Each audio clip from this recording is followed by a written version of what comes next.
Welcome back, capital F football fans, to the O&O Sports YouTube channel. Today, we are looking at 5 players we think are due to make a massive jump next season. These are players who may not be setting off alarms on everyone's radar right now, but who we think will be very good to elite talents by the end of the 2025 football season. These are our 5 players on the rise for next year. And as always, be sure to like and subscribe if you enjoy it. And let's start in the Big Ten with linebacker Vincent Shavers Jr. of Nebraska. Now, Shavers did see the field a good bit in his true freshman season at Nebraska, but a lot of it was in garbage time or as a rotational piece throughout their season. But lo and behold, the Cornhuskers make a bowl game last season. They lose a number of coaches on defense and a number of players, and they ask a few of those depth pieces to step up into starting roles, one of whom was Mr. Shavers, and he absolutely kills it. 6 total tackles, 2 tackles for loss, a sack, and a forced fumble for the freshman, and he's now slated to be a starter on that defense in 2025 in just his sophomore season, which means we could be seeing a lot more of that this year, especially with how Matt Rhule likes to use his linebackers. It will be interesting to see if he settles into a more traditional role as a linebacker, or if he's used more as a hybrid edge rusher, but either way, we expect big things from him, especially with a coach like Matt Rhule, who's been great at developing defensive players over his coaching career. We expect the true sophomore to have a big year in 2025, and if it goes as well as it did in their bowl game last season, we see all Big Ten upside in his near future. But next, let's jump to the SEC to look at running back Rahsul Faison of South Carolina, who spent the last 2 seasons in Logan, Utah at Utah State, but makes the jump from the Mountain West all the way to the great state of South Carolina to take over the role of Raheem Sanders, who makes the jump to the NFL this year. To be honest, we like Faison as the Gamecocks lead back just as much as we did Sanders last year. They match up very similarly in frame, and what he lacks in power, he makes up for in his shiftiness and vision. He's a very patient runner, and once he finds that gap, he has an extra level of speed we think Sanders may have lacked last season. We really like this get out of the portal for the Gamecocks, and even though we think with how Shane Beamer's offense may look next year, with Sellers essentially being a change of pace dual threat quarterback running back hybrid in that offense, that Faison still could reach 1,000 yards on the year with how explosive he is. He's carried the ball efficiently in his career, averaging 5.8 yards per attempt on over 300 attempts so far. Great numbers there. He's obviously going to make a big leap to the SEC, so we'll have to wait on how well that translates, but we like it a lot. We think he has 1,200 plus yard, 12 plus touchdown upside this season, with the most likely outcome being around 1,000 yards and 8 to 10 touchdowns, which would be phenomenal. It would be a step back in terms of numbers, but we think being at that level at the SEC is a massive upgrade, and that's why we have him as our second player on the rise for next season. And next, we have a player who experienced a bit of a fall off in 2024. It's the wide receiver out of Oklahoma, Deion Burks, and that's really through no fault of his own. He's an extremely talented wideout who suffered from mediocre quarterback play and mediocre offensive scheming so far in his career, but we think that all changes this season with John Mateer and Ben Arbuckle taking over the reins in that Sooner offense. And if you look at their offense at Washington State this past season, you notice that Mateer really loves his top target. Last year it was Kyle Williams, who had 70 receptions for nearly 1,200 yards and 14 touchdowns, and we think Burks is a perfect mirror to Williams at Oklahoma. They have almost the same frame, a lot of the same strengths, but at their best we think Burks could be potentially even better than Williams in our opinion. If you take his best season in 2023 at Purdue and increase the number of targets to that of Williams last season at Wazoo, you have Burks finishing with nearly 1,000 yards and 10 touchdowns. But with the scheming changes we're likely to see out of the Sooners this year, we think it'll end up being closer to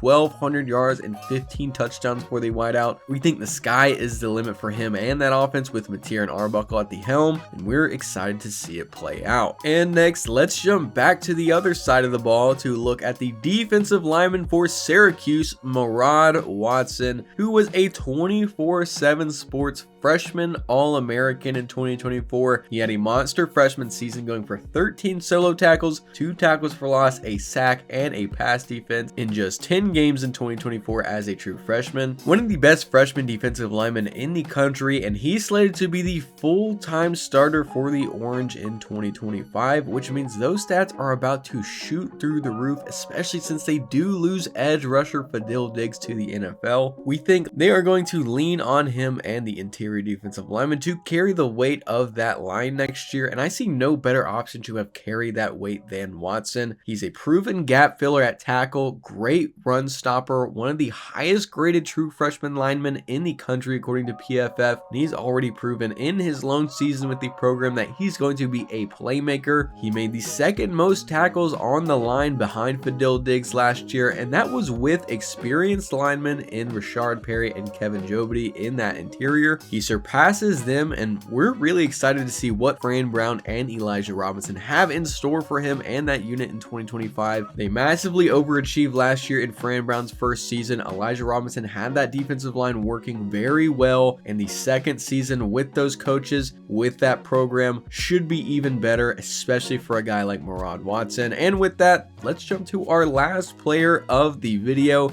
Staying in the ACC at quarterback for Virginia, it's Chandler Morris. Now, this has to be one of the most underrated portal pickups in all of college football this offseason. Morris is finally coming off his first full season as a starter at North Texas after his disappointing stints at Oklahoma and TCU, and he looked phenomenal, perhaps the best quarterback in all of the group of 5 last year, and he ended up with a completion percentage of 63%, with over 3,700 passing yards, 31 touchdowns, and a 140 passer efficiency rating, as well as nearly 250 yards and 4 touchdowns on the ground to add on to that. An amazing season from him, like we said, and he packs up his stuff and heads to Morgantown to be Virginia's next starter. And Virginia's been a team that's really been looking for a leader in that role since Tony Elliott took over in 2022. It didn't work out with Brennan Armstrong. It didn't work out with Anthony Calandria, but we think Morris blows those guys out of the water respectfully. He's going to be an immediate upgrade at that position, and now we think it's just a matter of the volume we think he'll receive, which if we were Coach Elliott would be just as much or more than he had at North Texas. We think that's their best option as an offense, is to just let him work. And I mean, look at guys like Kyle McCord and Cam Ward last year for reference. McCord especially mirrors Morris greatly in our opinion. He had nearly 600 pass attempts and almost 5,000 total passing yards last season, and Syracuse won 10 games in the ACC. Now, we don't know if Virginia overall is going to be as great as Syracuse or Miami were last year, but we think Morris can be on that level given the amount of volume. We don't see any reason why Morris can't get that volume, at least the same volume he had at North Texas. And if he does, he's capable of carrying that offense. Elliott's best season in those 5 years